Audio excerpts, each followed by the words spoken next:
আসসালামু আলাইকুম ভিউয়ার্স। তো সবাই কেমন আছেন? আশা করি ভালো আছেন। আল্লাহর রহমতে আমিও ভালো আছি। আজকে পাস্তা দিয়ে নুডলস রান্না করলাম। তো ভাবলাম বিকেলে কী খাবো, তো নিজে নুডলস বানিয়ে নিলাম।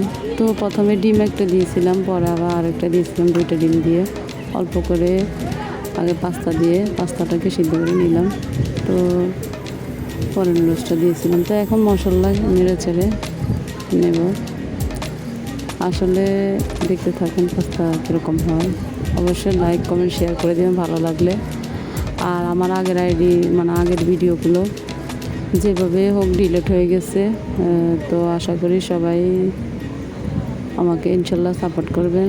যার ভালো লাগে সে সাপোর্ট করবেন, যার মন চায় সে। কাউকে সাপোর্ট করার জন্য এখানে বাধ্য করতেছি না। ইনশাল্লাহ আশা করি দোয়া করবেন আপনারা সবাই।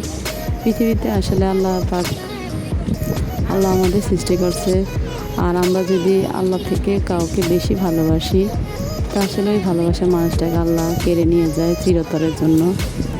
যেহেতু আল্লাহর কাছে নিয়ে গেছে, আমি দোয়া করি আল্লাহ তারে সুস্থ, আল্লাহ তাকে ভালো রাখুক। এমনকি সে যেহেতু আল্লাহর কাছে, আল্লাহ তাকে একবারে জান্নাত নসিব করুক।